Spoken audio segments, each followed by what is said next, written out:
actually, somebody stole there used to be a street sign, but this road here, you go up, and then there's one that goes straight up the creek, you know, which obviously you have to go across this. But it's private property that way. There's a residence back there, and then this road you can take. It's a rough mother, but you can go all the way up and over on that.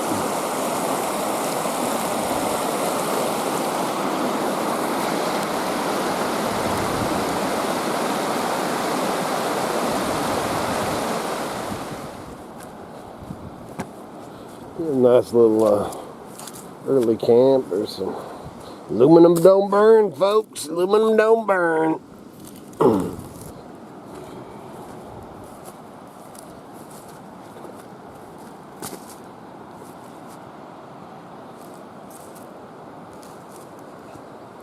Down here in this canyon, not windy here.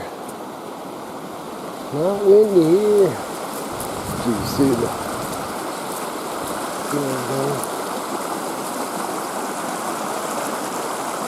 a lot of arrowheads and stuff we find in this area.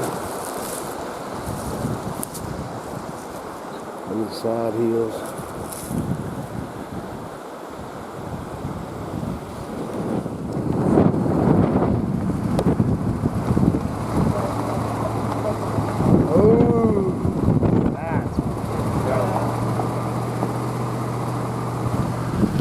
Both of them hit at the same time. I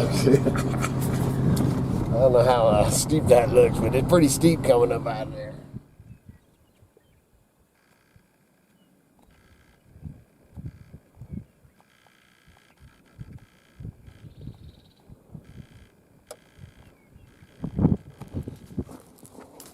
Ooh, it's pretty thick back in here. Coming down this other side. Well, this has grown up a lot in the thing, but this is pretty cool back here. And then did just see some quail. I hadn't been seeing no quail. I was like, wow, there's always quail back in here. Oh. Ah, the hideaway. Little hideout back in here. Tell you what, man, Tim, he didn't get bit, but Tim got 4 ticks off himself. He was down cutting some cottonwood yesterday on the creek bottom, had 4 ticks on him. And then there's one crawling up the wall in his cabin. And I think Cara said she's got 2 or 3 off her. Man, as cold as it was, I didn't think it would be that bad, but it makes me itch, man. You walk around here, you're just like, oh, dude, I'm gonna probably tick infested. Oh, pretty gnarly back in here. Pretty dang gnarly. Holy smokes. Oh. Pretty muddy right there. I ain't doing it.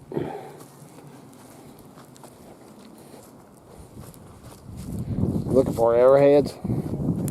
Looking for some arrowheads.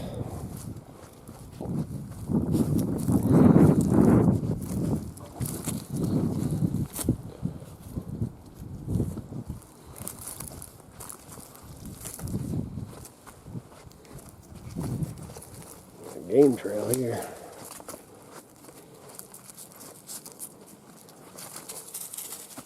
Ain't too bad. We'll check it out. That is what wide brim hats are for. I think I did a video on that before. See this? Even hawthorns, man. Just stick your head down and dive through, and it reflects them. And that is why I wear a wide brimmed hat.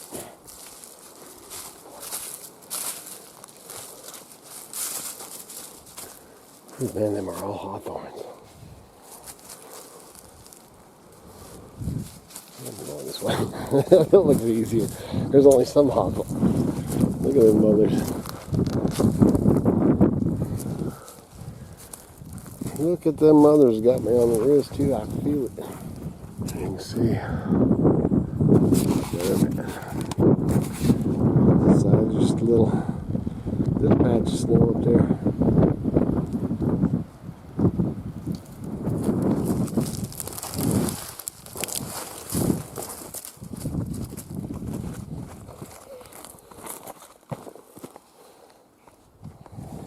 Birdie.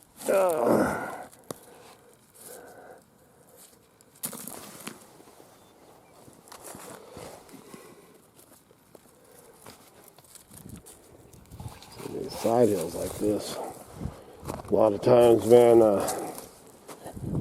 get the water coming down this, and it makes this mud and dirt wash down, and then it's almost like a dredge. And a lot of times you'll find arrowheads or artifacts just sitting right out there. It's like they were sitting there for you.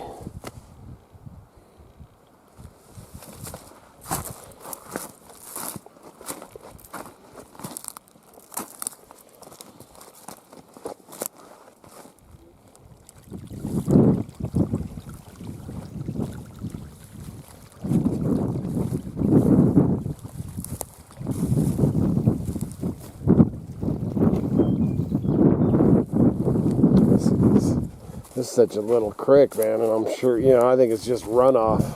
Yeah. So, because I know it dries up later. So, only thing I think you'd find any arrowheads out here would be they were out here bird hunting, not fish. But you still might find some in the. You just never know. Exactly.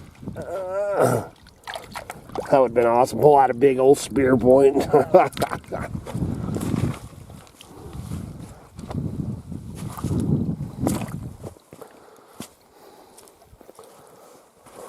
See, we've heard about folks finding them out here, but we've never found any. Not here.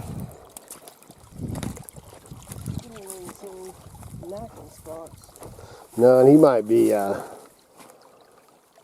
on the main creek or the arm there, up into those pine trees where I was talking about going. These little gravel beds is what I like. Whoa. Ooh, dude. Some gnarly hawthorns. Whoa. Holy moly.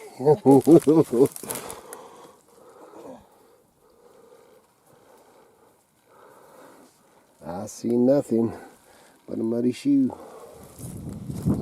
Big old elk print. That's, man, I'm actually surprised. I told Carl when we were coming in, man, I'm surprised we aren't seeing, herds of elk up above us. Because what they do is come down, go across this high desert, and if the winter or the snow ain't too bad here, they'll hang. But, man, you keep going, you push over the next mountain range, man, you get into the Salmon River, valley, plateau, whatever you want to call it. You can go on down into Hell's Canyon, and a lot less snow and stuff down there.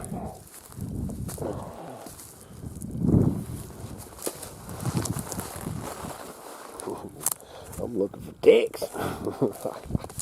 I was telling her, when I was a kid, I went and lived with my father for a little while, and we actually